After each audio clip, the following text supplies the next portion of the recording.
Guys कैसे आप लोग। मैं नाम अमित और आप देखते हैं रिव्यू मस्ता। गाइस मैं आज अनबॉक्सिंग एंड रिव्यू देने जा रहा हूँ। देख सकते हैं डेयरी मिल्क की तरफ से आता है गनाश, सिल्क गनाश। तो गाइस आपने खाया होगा गनाश गाइस। उससे पहले गाइस सभी को मेरे तरफ से happy Dussehra and Shubh Vijaya. Sorry guys मैं थोड़ा बिजी था पैंडल होपिंग के लिए, इसलिए मैंने कोई वीडियो नहीं डाला था। अभी रेगुलर वीडियो आएगा गाइस, चेकआउट करते रहिए और ऐसी वीडियो देखने के लिए सब्सक्राइब करके रखिए। गाइस देख सकते हैं सिल्क की तरफ से बहुत सारा फ्लेवर निकला है, उसे वन ऑफ देम गनाश भी है और ये चॉकलेट का एक फ्लेवर है। तो कैसा क्या है डिटेल में आपको पूरा बताऊंगा। यहाँ आपको मैं ऑनलाइन खरीदा हूँ, ट्राई करके डिस्क्रिप्शन बॉक्स में बाय करने का लिंक दे देने का। यहाँ पे देख सकते हैं जो प्राइस है 85 रुपीज है और इसका जो नेट वेट है यहाँ पे 58 ग्राम का है।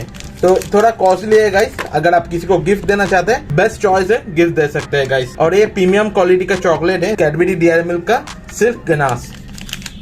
चलिए इसका अनपैकेट कर लेते हैं गाइस और इसका बाय करने का लिंक डिस्क्रिप्शन बॉक्स में है, आप जाके आप चेक कर सकते हैं गाइस। और कैसे ऐसी वीडियो देखने के लिए अपना रिव्यू मस्त सब्सक्राइब करके रखिए। मैं आपको ऐसा अनबॉक्सिंग वीडियो देता रहता हूँ गाइस। यहाँ पे देख सकते हैं एक सेफ्टी रैपर दिया गया है, तो मैं इसको फाड़ देता हूँ।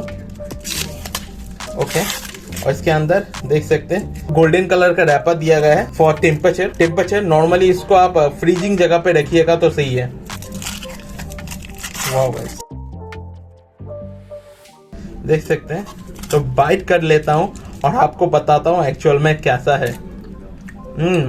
सिल्क चॉकलेट का आपको अलग से कोई बता नहीं पड़ेगा, मगर ये चॉकलेट बहुत ही यमी है गाइस। जो गनाश है गाइस एक्चुअली मिल्की एंड चॉकलेटी फ्लेवर है जो खाने को इनहेंस कर रहा है। फुल ऑफ फ्लेवर चॉकलेट है गाइस, ऐसा नहीं है मिल्क टेस्ट कर रहा है गाइस। थोड़ा स्वीट कम भी है, थोड़ा कड़वा भी है, तो खाने को बेटर टेस्ट दे रहा है गाइस। तो बिल्कुल आप इसको ट्राई कर सकते हैं गाइस। मैं इसको तो 10 में 8 दे दूंगा, इतना अच्छा है गाइस। बिल्कुल आप इसको ट्राई कीजिए, कैसा मुझे बताइए गाइस। और फेस्टिवल टाइम है गाइस, बिल्कुल आप इसको किसी को गिफ्ट भी दे सकते हैं गाइस। वीडियो कैसा मुझे कमेंट कर बताइए। वीडियो अच्छा लगता है लाइक कर दीजिए और ऐसे वीडियो देखने के अपना रिव्यू मस्त सब्सक्राइब करके रखिए। मैं आपको ऐसा वीडियो देता रहता हूँ। वीडियो अच्छे लगे तो शेयर कीजिए। आज के लिए टाटा, टेक केयर, मिलता है अगले वीडियो में। किस अच्छे खाइएगा।